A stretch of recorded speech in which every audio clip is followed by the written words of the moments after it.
বিদ্যুৎ ও জ্বালানির দাম বাড়ার প্রভাব সরাসরি পড়ে সাধারণ মানুষের জীবনযাত্রা, পরিবহন ব্যয় এবং ব্যবসা বাণিজ্যে। কিন্তু বিএনপি ও আওয়ামী লীগ সরকারের সময়ে বিদ্যুৎ ও জ্বালানির দামে কতটা পরিবর্তন এসেছে? শুধু জ্বালানি নয়, বিদ্যুৎ অবকাঠামোর গুরুত্বপূর্ণ উপকরণ বৈদ্যুতিক খুঁটির দামই বা কতটা বেড়েছে? সরকারি নথি ও পাওয়া তথ্যের ভিত্তিতে দামের এই পরিবর্তনের চিত্র তুলে ধরব এই এক্সপ্লেনারে। সঙ্গে আছি আমি, নাজমুল গাজী। শুরু করা যাক জ্বালানি তেলের দাম দিয়ে। 2001 থেকে 2006 সাল পর্যন্ত বিএনপি সরকারের মেয়াদের শেষ দিকে 2005 সালে প্রতি লিটার ডিজেলের দাম ছিল 30 টাকা, পেট্রোল 42 টাকা এবং অকটেন 45 টাকা। এরপর 2009 সালে আওয়ামী লীগ সরকার ক্ষমতায় আসার পর কয়েক দফায় বিদ্যুৎ ও জ্বালানির দাম পরিবর্তন করা হয়। এর মধ্যে 2022 সালে বড় ধরনের মূল্য বৃদ্ধির পর প্রতি লিটার ডিজেলের দাম দাঁড়ায় 114 টাকা, পেট্রোল 130 এবং অকটেন 135 টাকা। অর্থাৎ 2005 সালের তুলনায় 2022 সালে ডিজেলের দাম বেড়েছে 84 টাকা, যা প্রায় 280%। পেট্রোল বেড়েছে 88 টাকা, যা প্রায় 210%, আর অকটেন বেড়েছে 90 টাকা, অর্থাৎ 200%। তবে জ্বালানির পাশাপাশি বিদ্যুতের ট্যারিফেও এসেছে বড় পরিবর্তন। 2007 সালের কার্যকর ট্যারিফ অনুযায়ী আবাসিক গ্রাহকের প্রথম 100 ইউনিট বিদ্যুতের দাম ছিল প্রতি ইউনিটে 2 টাকা 50 পয়সা। ব্যবহার বাড়ার সঙ্গে সঙ্গে স্ল্যাব ভেদে ইউনিট প্রতি দামও বাড়ত। পরবর্তী সময়ে কয়েক দফায় বিদ্যুতের ট্যারিফ পরিবর্তন করা হয়। 2023 থেকে 2024 সালের দিকে আবাসিক গ্রাহকের বিভিন্ন স্ল্যাবে প্রতি ইউনিটের দাম কয়েক টাকা থেকে 10 টাকারও বেশি পর্যায়ে পৌঁছে। তবে এখানে একটি বিষয় গুরুত্বপূর্ণ, শুধু ইউনিট প্রতি বিদ্যুতের ট্যারিফ দিয়েই একজন গ্রাহকের মোট ব্যয়ের চিত্র পাওয়া যায় না। নতুন সংযোগের ক্ষেত্রে আবেদন, সার্ভিস, মিটার, ডিমান্ড নোট সহ বিভিন্ন ধরনের চার্জ দিতে হয়। এসব খরচ সংযোগের ধরন, লোড এবং অন্যান্য শর্তের উপর নির্ভর করে।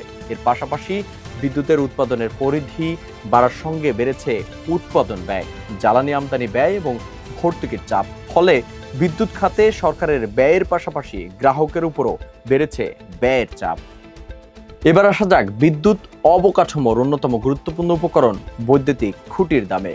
এখানে বিএনপি ও আওয়ামী লীগ সরকারের সরাসরি তুলনা করা কিছুটা কঠিন, কারণ 2001 থেকে 2006 সালের বিএনপি সরকারের সময়ের নির্ভরযোগ্য সরকারি ক্রয় তথ্য সীমিত। পাওয়া তথ্য অনুযায়ী তখন প্রতি খুঁটির ক্রয় মূল্য ছিল প্রায় 4700 টাকা। অন্যদিকে আওয়ামী লীগ সরকারের সময়ের সরকারি নথিতে খুঁটি কেনার কয়েকটি হিসাব পাওয়া যায়। 2013 সালে পল্লী বিদ্যুতায়ন সম্প্রসারণ প্রকল্পে 31,925টি বিদ্যুতের খুঁটি কিনতে ব্যয় ধরা হয় 62 কোটি 51 লাখ টাকা। হিসাব অনুযায়ী প্রতি খুঁটির গড় ক্রয় মূল্য দাঁড়ায় প্রায় 1,96,000 টাকা।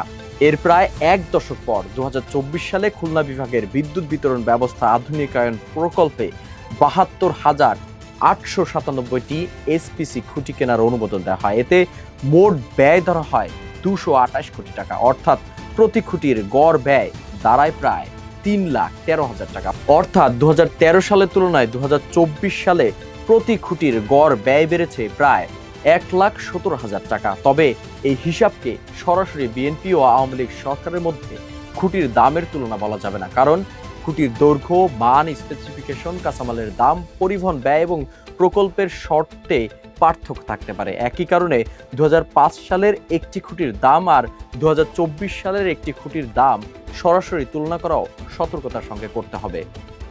একই বিষয় প্রযোজ্য বিদ্যুৎ ও জ্বালানির দাম বৃদ্ধির ক্ষেত্রেও। শুধু সরকারের সিদ্ধান্ত নয়, আন্তর্জাতিক বাজারে জ্বালানির দাম, আমদানির ব্যয়, উৎপাদন ব্যয়, ডলারের বিনিময় হার এবং ভর্তুকির মতো বিষয়ও দামের উপর প্রভাব ফেলে। তাই দুই সরকারের সময় বিদ্যুৎ ও জ্বালানি খাতের মূল্যায়ন শুধু কত টাকা বেড়েছে সেটি দেখলেই পুরো চিত্র পাওয়া যাবে না।